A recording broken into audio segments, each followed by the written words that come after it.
Direktorat Reserse Kriminal Umum Polda Jawa Tengah berhasil mengungkap kasus tindak pidana perdagangan orang yang disertai dengan dugaan eksploitasi seksual di kawasan wisata Gunung Kemukus, Sragen.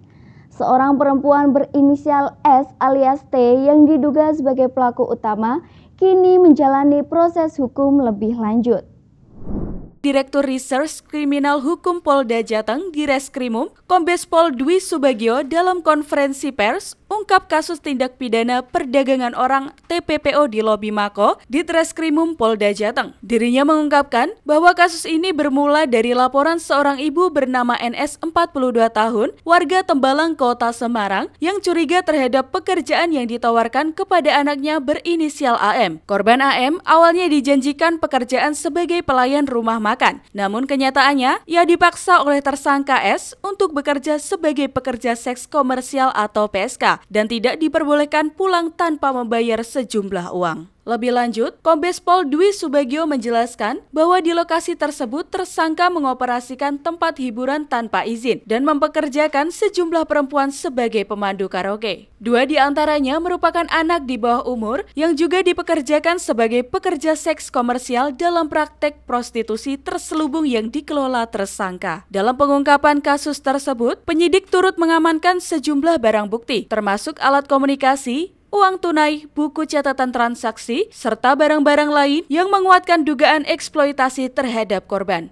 Direskrimum juga menegaskan komitmen Polda Jateng untuk terus memberantas dan menindak tegas praktek eksploitasi dan perdagangan manusia dengan modus prostitusi terselubung di objek wisata Gunung Kemukus. Untuk itu, pihaknya akan bekerja sama dengan pihak pemerintah daerah setempat untuk melakukan penerbitan dan penindakan terhadap oknum pengelola yang masih nekat menjalankan aksinya. Guna mempertanggungjawabkan perbuatannya, tersangka S dijerat dengan pasal 2 Undang-Undang RI Nomor 21 Tahun 2007 tentang pemberantasan TPPO serta pasal 296 dan 506 KUHP dengan ancaman hukuman hingga 15 tahun penjara. Atas pengungkapan kasus tersebut, pelapor NS selaku ibu kandung korban mengucapkan terima kasih kepada petugas jajaran Ditreskrim Polda Jateng. Dirinya bersyukur anaknya telah pulang dan berkumpul kembali bersama keluarga. Menanggapi pengungkapan kasus tersebut, Kabid Humas Polda Jateng Kombes Pol Artanto mengapresiasi keberanian korban dan keluarganya dalam melaporkan kasus ini, serta mengingatkan masyarakat untuk lebih waspada terhadap modus perdagangan orang. Jadi untuk kasus terhadap terduga pelanggar anggota K dan L ya, itu sudah ditangani. Kasus pemerasannya sudah ditangani oleh pihak Polrestabes Semarang.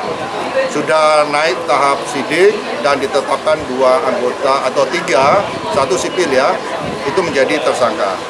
Dan khusus untuk pelanggaran kode etik atau dugaan kode etiknya ditangani oleh Bid Propam Polda Jawa Tengah. Yang bersangkutan dari kemarin, dari tanggal 2, sudah dilakukan penahanan atau patsus selama 30 hari ke depan sampai tanggal 3 Maret.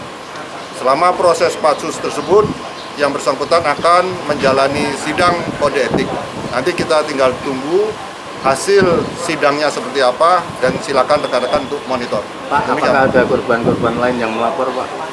Kalau korban lain kita menunggu informasi dari masyarakat. Kalau ada masyarakat yang merasa pernah menjadi korban di lokasi atau sekitaran TKP tersebut, silakan untuk melapor dan akan kita layani laporan tersebut. Dari Semarang, Andre, USM TV.